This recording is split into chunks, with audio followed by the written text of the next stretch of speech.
Hello and welcome or welcome back to my channel. I hope you're all doing well and welcome to my December reading wrap-up. I have a lot of books that I read during the month of December, not quite as much as some of my previous months, but still up there in volume and definitely up there in ratings. I have found a few favorite books, and I've also read a lot of holiday themed books, obviously because it's December and that's always fun. So let's get into my stats for the month. In December, I read a total of 19 books, and 4 were fantasy and 15 were romances, and of those 19, 6 of them were novellas. I ended up listening to a lot of those novellas on audio because we were traveling for the holidays and I can't really read in the car, so I like to have an audio book with me, and I wanted to listen to a few short ones that would keep my attention and it would make like the whole drive process a little bit more pleasant. So I did that and I really enjoyed those. So we'll get into all the details of that and of all the books that I read in December. So let's get started.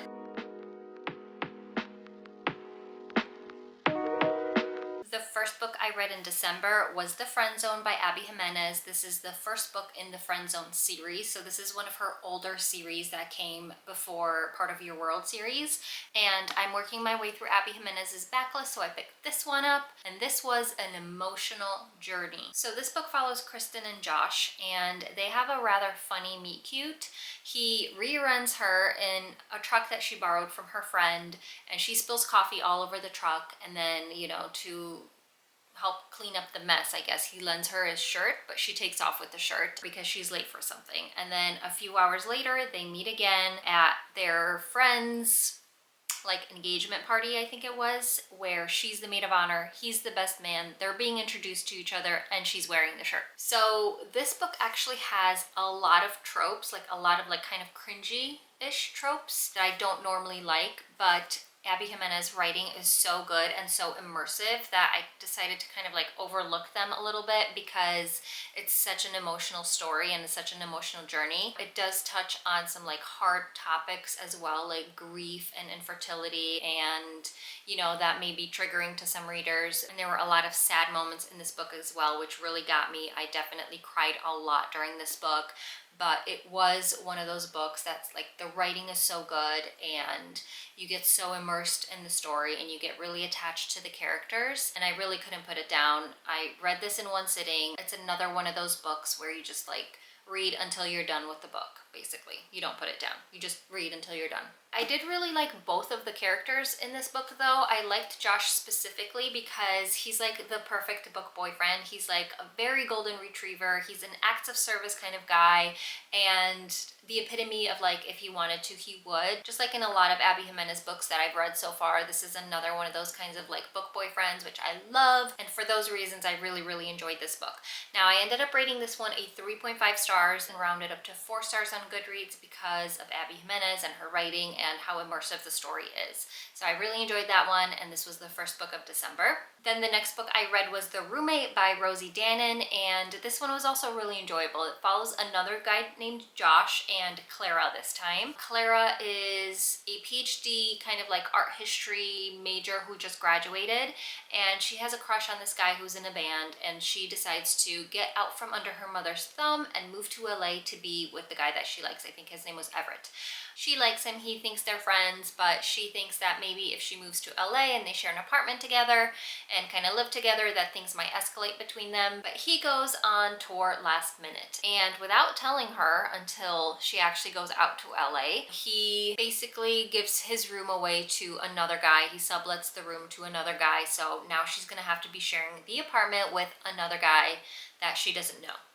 Okay, and that guy is Josh. Josh does something very interesting for a living, which contributes to the spice factor of this book. This book is very, very spicy, kind of comparable to The Nanny by Lana Ferguson, or any Lana Ferguson book. It's very spicy, very fun. The dynamic between Josh and Claire is also really, really good. He's also a golden retriever, and she's kind of a perfectionist. She laminates her lists, things like that, and he's very laid back golden retriever, sweet, nice, kind of you know, they're opposites essentially. I ended up giving this one 4 stars because the concept in this book was a little bit different than anything else that I've read, which was interesting, and I just really liked the characters. I liked them both and I liked them together, so I just had a great time reading this. It was short, it was fast, it was fun, and a great book to pick up if you're just looking for like a palate cleanser and something fast. All right, the next book I read was Meghan Quinn's new release for this year, which is How My Neighbor Stole Christmas. And this one was actually really fun because me and my 2 best friends decided to do like an annotating of the same book. We all live in different places now. One of my friends still lives in Chicago, the other one lives in Kansas City, and now I'm here in Austin. So we decided to do like a holiday book annotating thing where we all annotate the same book and send it to each other and just kind of like put our notes in different colors. And then my one friend who rebinds books will rebind the book, and we'll have like this one special book where we all kind of have our notes in, which is really, really fun. Really inspired me to kind of like annotate more books. So I think that's going to be one of my goals for 2025 is to actually annotate and tab more books because it makes you think about them differently and pay attention to them differently, and I just really love doing it. Now, this is not the book that we all annotated. This is another copy I got for myself because I actually really enjoyed this book. And I thought it would be a good book to reread every year around the holiday season because this book really gets you into the holiday spirit. This book is just like chock full of holiday references, and they're done in such a funny way that the moment I started reading this book and like started really getting into it, I just was like in the holiday spirit. So it did its job and it did it well, and I really, really enjoyed it. Now this book has a lot of mixed reviews. I don't know what's going on, but I am seeing a lot of like 2-star ratings for this, or like 3-star, or maybe like even 1-star ratings, and people DNFing it, and I don't know why. Maybe because some people might think it's a little tacky and cringy, but I thought it was really good. I just really loved this. I had such a great time reading this book. It is literally up to here in holiday references. I think it requires a special talent to get this many Christmas references into one book, and I think Meghan Quinn did such an amazing job with that. So essentially the premise is this. This follows Story and Cole. Story moves back to this Christmas town in Denver, or like near Denver, something like that. It's called Kringletown because her aunt broke her hip and she had surgery, and her sister moved back to take care of the aunt. And Cole works on the reindeer farm. He kind of like takes care of the reindeer, and he used to have a crush on Story back in the day when she used to live in that town. The town's called Kringletown. I don't know if I mentioned that. I think I did. But every year, Kringletown does this like yearly competition to find the town Kringle, which is supposed to be the person crowned the jolliest person in town. Okay, so it's like this series of competitions that they all compete in, and the winner will be crowned the town Kringle. So because the aunt has a broken hip, she basically makes Story take her place in this competition. And when Cole hears about that Story's participating in the competition, he doesn't want her to win because he's salty about like their past. He decides to join himself, and now they're competing against each other. Now, everything in this book is Christmas themed. The names, the competitions, the streets, the town, everything you could possibly think of, every single reference in this book is Christmas themed. Everything, which I personally loved. It really got me into the holiday spirit, and everything's done with humor, which I absolutely love. I love a funny book. I love laughing during books. I love an emotional book, and I love a funny book, okay? Those are my 2 top favorite things. Give me a funny book or give me an emotional book. I'm probably gonna love that book. But this one specifically was so funny. It was hilarious. I was laughing out loud basically at every sentence, and it was like Christmas threw up all over this book. It was amazing. It was absolutely amazing. I loved it. Okay, I don't know how else to rave about this book, but this was one of my favorite reads of the year, and I don't understand why people don't like this book. I don't understand. I think the key is to go into it expecting to have a really good, jolly old time, and you will. Okay, so I absolutely loved it. I loved the writing. I loved all the jokes in this book. I loved the characters. It was a grumpy sunshine. Fine. The only thing was the 3rd act breakup, which was due to miscommunication. So for that reason alone, For that reason alone, I gave this a 4.75 stars, but I did round up to 5 stars on Goodreads. So that's How My Neighbor Stole Christmas by Megan Quinn, one of my top reads of the year. I'm sorry if you're one of those people that read this and didn't like it. I don't know what to tell you. I just really had like the best time reading this book. So that's this one. All right, next on the list for December, Magnolia Parks. So I started the Magnolia Parks universe. This is the first book in the Magnolia Parks universe. Many people have read this already. You know what it's about. You either love this series or you hate this. If you love this series, you either are a Magnolia girl or a Daisy girl. I think I'm a Magnolia girl. This surprised me. This really, really surprised me because I expected to hate this series.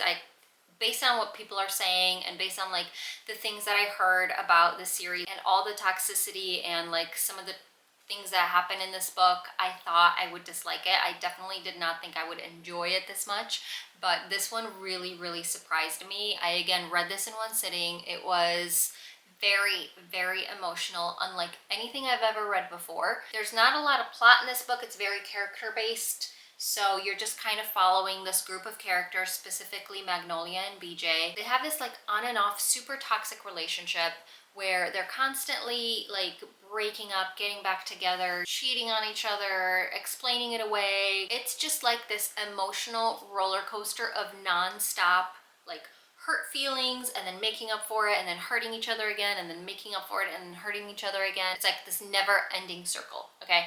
But I thoroughly enjoyed this book. Everyone says that this has a lot of like their favorite quotes, which I would agree with. This has a lot of really, really good quotes. The writing is good. It's different. It's like short sentences. Like the writing is a little bit repetitive and like the scenes that happen are pretty repetitive, obviously. I think we all know that, but I still did not expect to like this as much as I did. I don't know if I would necessarily recommend it to anybody, but I mean like read at your own risk here. There's a lot of toxicity going on. It really drew me in. Essentially, I was just immersed in their story and immersed in their relationship. It was just like one of those really captivating reads. So I ended up rating this one 5 stars, not because it's a literary masterpiece, but purely because of how it sucked me in and how I couldn't put it down. And I read this in one sitting. Like I literally did not get up to do anything else until I finished this book. So that's Magnolia Parks.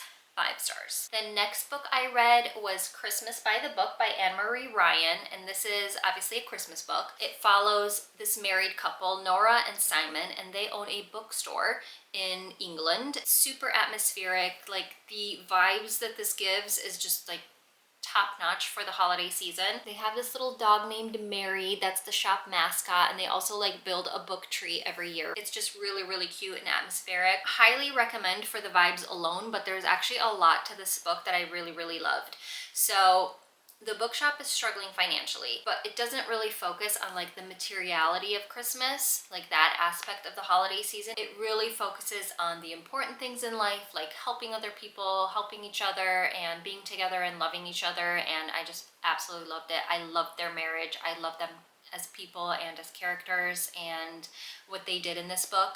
So essentially what happens is they notice other people in town are also kind of like emotionally struggling through the holiday season, like either dealing with loss or dealing with like grief or, you know, just like struggling mentally. So they just decide to do what they can, which isn't much, but they decide to do like a little book giveaway and have other townspeople nominate some people to get like a book so that they have something small to at least help them get through hard times a little bit, you know. And I just really, really love that. And I really love the side characters and their like the side stories and how they would come back to them and say like, hey, this was like such a small gesture, but it helped me in this way, and it was really sweet of you, and like you don't know like what your small gesture really did for me, you know, like that kind of concept. I ended up rating this 4 stars because it was just so enjoyable, so atmospheric, so sweet, so cozy, and just focused on kindness during the holiday season, and I really enjoyed it. So that's Christmas by the Book by Anne-Marie Ryan. The next one I picked up was Offside by Avery Keelan, and this is the first book in the Rules of the Game series, and this is a hockey romance. This one follows Bailey and Chase, and Bailey is dating this guy who ends up breaking up with her on her birthday. So she ends up going out with her friends and gets drunk because of it and ends up bumping into Chase, who plays for the rival team. So her brother and her ex-boyfriend both played on one hockey team, and then Chase The male main character in this plays on the rival hockey team, who she ends up running into at the bar when she's drunk. She ends up throwing up on him, or throwing up a lot or whatever, and he takes care of her. He takes her home and basically, like, you know, make sure she's okay. They kind of start like hanging out a little bit and having a relationship. The friend group finds out, and it's a big deal because he's on the rival team. Okay, so that's basically what's going on in this book. This book was definitely way too long for what it was. This is like, how many pages is this? 567. This is 567 pages, and it loses the plot for like half of this book, and the pacing in general was just off. They get together before the halfway point of the book, so I'm like reading it and I'm like, well, what else could happen? Because we're not even at the halfway point of the book and they're already together. And the short answer is basically nothing until the third act breakup. The scenes are way too long. It focuses too much on like the actual like hockey playing and the play-by-play, which we're not here for that. We're just here for like the romance part of it. But I don't know if this is her first book or not, so I didn't ding her too much on the rating because of that. I did like their romance. They were very sweet together. He was kind of like a golden retriever, kind of like us against the world kind of situation, which I did really enjoy. But I did not like the friend group. The friend group was very toxic. It was a lot of like judgment and girls against girls, and just like not really my vibe when it came to the friend group. The only thing I did like about this was the romance. Like, yes, they did kind of like make it official, like boyfriend girlfriend official, before the halfway point of the book, and the third act breakup was due to miscommunication. But I don't know, it was okay. This wasn't my favorite read. It was definitely too long. We lost the plot in the middle, but I did enjoy their romance in this because it was like one of those like us against the world, us against everybody else kind of romances. So it was kind of sweet overall. I ended up giving this one 3.75 stars and rounded up to 4 stars on Goodreads. So that's Offside by Avery Keelan. All right, the next one I picked up was Love Light Farms by BK Borison, and this one I loved. Another holiday one. This one follows Stella, who purchases a Christmas tree farm, and unfortunately for her, it kind of is turning out to be a money pit. She's losing money on it basically. So in order to help herself, she applies to be on this like travel influencers socials, I think it was, and in the moment she kind of panics and she says she owns the Christmas tree farm with her boyfriend, which she doesn't have. Thought it would be more romantic and would give her kind of like a leg up in getting chosen. So she does get chosen, obviously, and now she's in a predicament because she doesn't have a boyfriend. So she has to ask her best friend Luca. Now, she's always had a crush on Luca, but she never did anything about it because she didn't want to jeopardize their friendship. And we later find out that it's kind of like a mutual pining situation, which is really, really sweet. There's a lot of tension, a lot of angst in this one, and you know I love that. So this was overall a really good time. I loved Luca as a character as well. He is like one of those like very calm and collected, super stoic kind of guys, and like he seems to like not get rattled about anything. And it's like the opposite of Stella, because Stella kind of freaks out about everything. So it's another one of those relationships that like balances each other out, which I really, really love. I also really love the side characters in this one. The family dynamic is really, really good, and I think they're just like really sweet together. Luca's from like an Italian family, and they're all like super honest with each other but love each other very much, and I really loved it. It's obviously very atmospheric because it's set on a Christmas tree farm, which, you know, bonus, and it's a friends to lovers like main trope, which is my absolute favorite. It just felt really warm, really cozy. I absolutely loved it and had a great time reading this. It just brought a smile to my face, you know what I mean? The only thing about this, well, two things about this that I didn't love was the third act breakup due to miscommunication, obviously, always. And it was like one of the most annoying miscommunications too, like, ugh, why? And then something happens with like the contest that I didn't really love. So there were those two things about it that I didn't really love, but everything else was really, really good. Really sweet. I love the mutual pining. I love friends to lovers. I love their romance. I love their relationship. I love them as characters. I love their writing. It was just really good overall, and I ended up rating this one 4.5 stars, but I actually rated down to 4 stars on Goodreads because it wasn't quite that 5-star. It didn't give me that 5-star feeling, but it was still high up there, and I still really enjoyed it. So 4.5 stars for Love Light Farms. The next one I picked up was The Most Wonderful Crime of the Year by Ali Carter, and this is another new release for this year, or for the month of December, and this was my book of the month pick. This was another one I absolutely loved. My Christmas romances were really hitting this year. I love that for me. So this one basically follows Maggie and Ethan. Maggie and Ethan are both like kind of like mystery authors, and they work for the same publisher. And they get invited for the holidays to England to one of their favorite like top mystery authors, like to like stay with her at her house or something. Maybe it was for a Christmas party or just to go there. I don't remember. But they go to her house, and it's in England, and they stay in the house, and then she goes missing, this author that they're there to see. There's also a murder, and now they have to solve the mystery of what's going on at that estate. They are rivals at work, they're competing authors, and this is kind of like a rivals to lovers situation, which also very, very good, one of my top favorite tropes. And I'm hearing a lot of people compare this book to the movies Knives Out, where it's kind of like a murder and they have to solve a murder, but this is with romance. Yeah, it even says that on the inner cover here. Knives Out gets a rom-com twist in this rivals to lovers Christmas romance mystery from best-selling author Ali Carter. I would agree with that. I did see the Knives Out movies, and I really, really loved them. I had a great time with those movies, and this kind of like had the same vibes, very similar vibes at least, and it had really good romance. I really loved the romance between them and the development, and then the mystery aspect obviously as well. It was just really fun and eventful and captivating, and I had such a great time reading it. It's not too long, and it's just like a great book to pick up over the holiday season. So also very different than any other Christmas romances I've read. This one focused on the mystery aspect. The other one focused on holiday cheer, and then another one focused on like kindness instead of like materiality. Christmas romances are hitting, okay? They were hitting. So I ended up rating this one 4.5 stars and rounded up to 5 stars on Goodreads. The next set of books I actually listened to were all the novellas that I listened to during the road trip, because I can't really read in the car because I get motion sickness, so I have to listen and like look out the window. I ended up listening to 3 of these little short novellas in the I think it was like the Impossible or Improbable Meet Cute series. It came out last year. They're actually 3 of these were actually Valentine's Day themed. They were free on Audible or Kindle Unlimited or something like that, and I needed something to listen to, so I picked these up. So those 3 were With Any Luck by Ashley Poston, The Worst Wingman Ever by Abby Jimenez, and The Exception to the Rule by Christina Lauren. And those 3 were in that like Improbable or Impossible Meet Cute series or whatever. I just picked those 3 because those were my favorite authors, and I thought that those would be really, really good. And they were fun. They were very short, like maybe like 2 hours each or something like that. Nothing crazy, but still fun and romantic and funny to listen to while you're like on the road.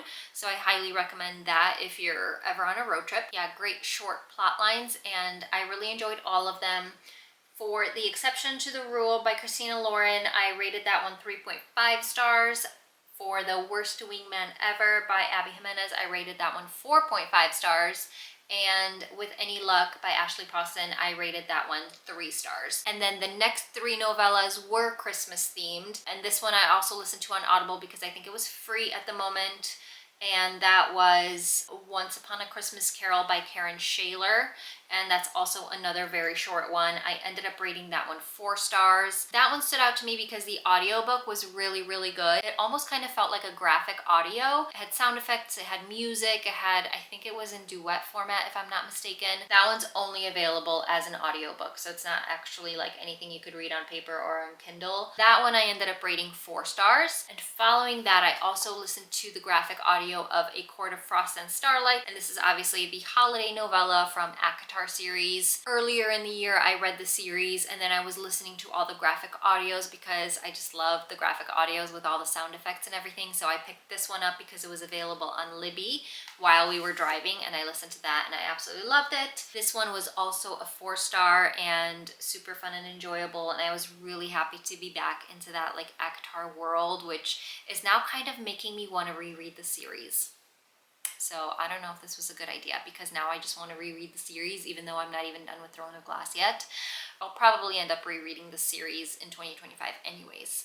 So I listened to the graphic audio of this one. That was a 4-star. And then also on the trip, I picked up A Cruel Winter with You by Ali Hazelwood on Kindle. And this one is part of the Under the Mistletoe collection, the first one in that series. So that's the only one I read from that series, and it was also holiday themed, very short, very fun, very sweet. It's kind of like a forced proximity, childhood friends to lovers kind of situation. There's nothing bad to say about like holiday novellas. They're always pretty much like up there when it comes to holiday novellas. So I ended up rating A Cruel Winter with You 4 stars. The next one I picked up was Daisy Hates. And this is the second book in the Magnolia Parks universe, and this one follows Daisy and Julian and Christian. Julian is this kind of like criminal. He's like I don't know, he's kind of like a gang lord. He steals art. He's got like a whole like slew of people working for him. He's a very dangerous guy. And Daisy is his younger sister, and she's in the friend group with Magnolia and Christian, and she's kind of like on and off in a relationship with Christian. This one is the same kind of writing as the first Magnolia Parks book. This one's a little bit more high stakes because obviously like with the criminal activity, like things happen towards the end where it's like a lot more high stakes than just like the character-based drama of Magnolia Parks. I still really enjoyed it, but I didn't enjoy it as much as the Magnolia Parks book. I don't know why, but for some reason, like just reading the Magnolia Parks book for the first time just kind of like surprised me with how much I liked it.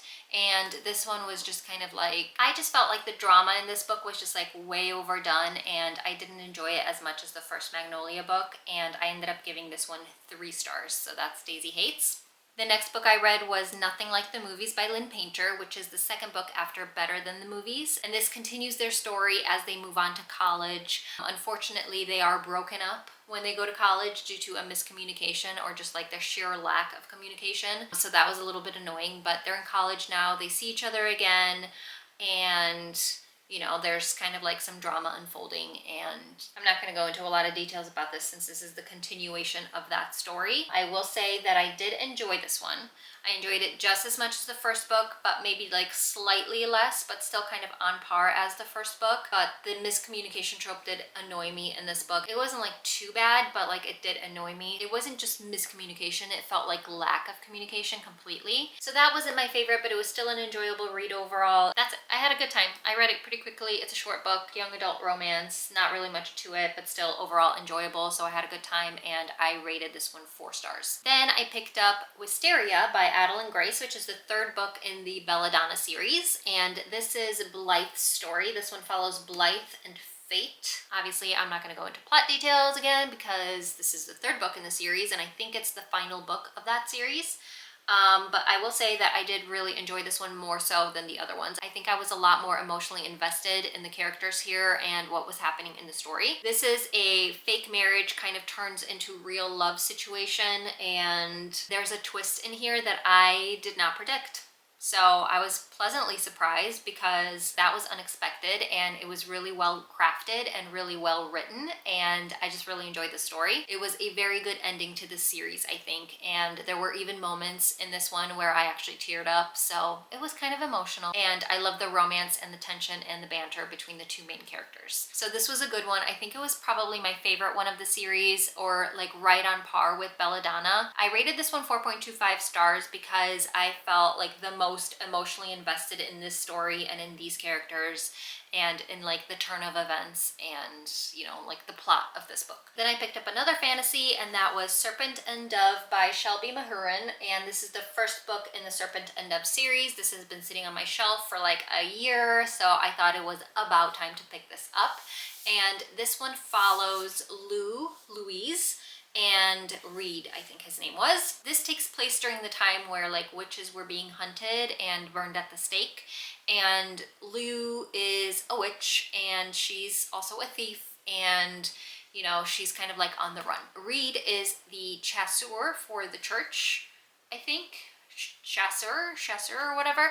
Basically, he's a witch hunter, and he's sworn to the church to hunt the witches and then, you know, bring them in, and then they get burnt at the stake. So she gets caught stealing something. He catches her stealing something, and he has like this like kind of like instant attraction or whatever happens between them, but he wants to help her so that she doesn't get killed. And due to a turn of events, the only way that he can help her is by marrying her, because like that was also during the time where like women were treated as property, and she basically belonged to him him if they got married. So this is a fake marriage situation between a witch and a witch hunter. As a character, he was a little bit hard for me to like, especially in the beginning, because he was very straight edge, and it's like also like the time period, whereas she's very outspoken and kind of like, she's referred to as like a heathen because she says things that are inappropriate, and she's just like overall like not straight edge, not anything like him, so they're opposites again. He was a little bit hard for me to like at first, but I did really like Lou as a character. She was like very self-sufficient and scrappy and just overall like